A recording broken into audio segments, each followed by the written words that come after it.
سفید فام درندے۔ ہم اس قوم کا انتظار کرتے رہے جو بچا نہیں سکتی تھی۔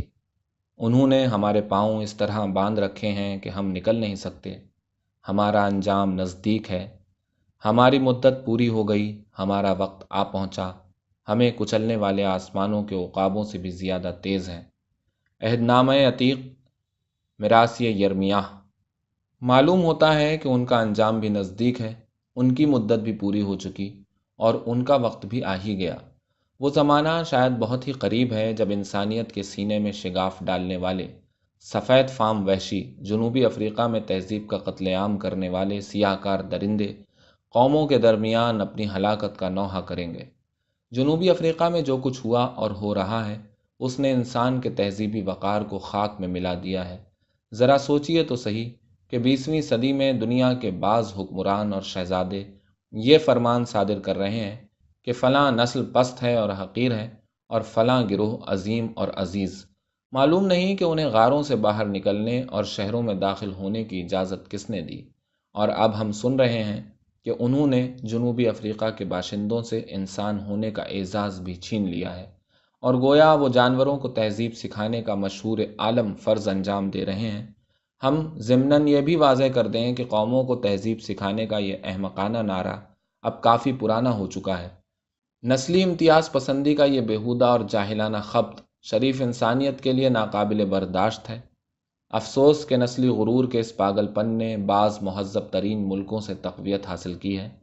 ہم انسانوں کو ایشیائی، افریقی اور یورپی خانوں میں تقسیم کرنا جہالت اور حماقت خیال کرتے ہیں، لیکن ہم کسی قوم کو ہدف ظلم و شقاوت بنتے ہوئے نہیں دیکھ سکتے۔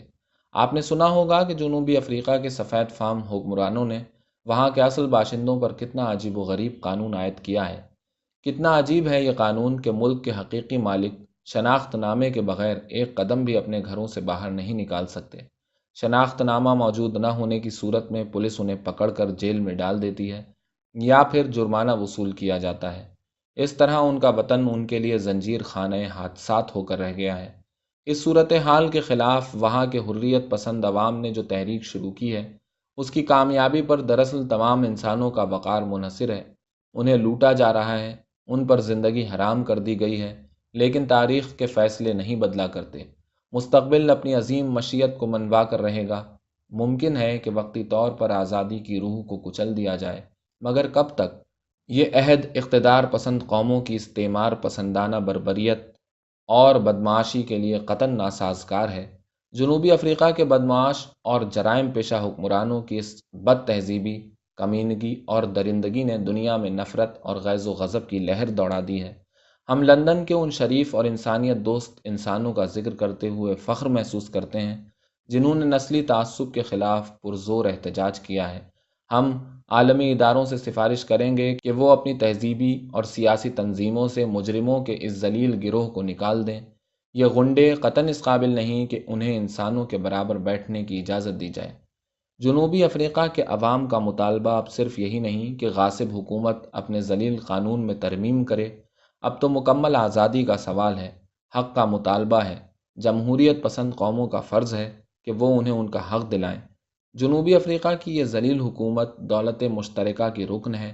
ہم دنیا کے تمام انسانیت دوست دانشوروں، ادیبوں اور جمہوریت پسند عوام کی طرف سے دولت مشترکہ سے درخواست کرتے ہیں کہ وہ اس کی رکنیت منسوخ قرار دے۔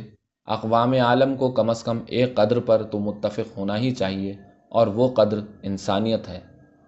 ہمیں ملال ہے کہ ہم نے ایک انسانی گروہ کے لیے یہ سخت لہجہ اختیار کیا، مگر وہ انسان ہی کب ہیں؟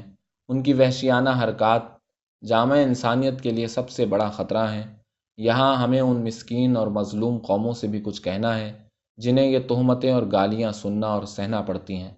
حقیقت یہ ہے کہ گالی نسل اور رنگ کو نہیں دی جاتی۔ صورتحال کی اتنی براہ راست اور سادہ توجیہ کرنا صحیح نہیں۔ یہ گالی تو دراصل علمی پسماندگی، تہذیبی محکومیت اور سیاسی ماموریت کو دی جاتی ہے۔ جب یہ ہوتا ہے تو پھر یہی ہوا کرتا ہے۔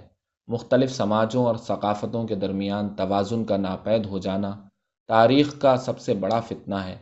پھر ہوتا یہ ہے کہ قدروں کو توڑنے والے ہی قدروں کے آفریدگار کہلاتے ہیں۔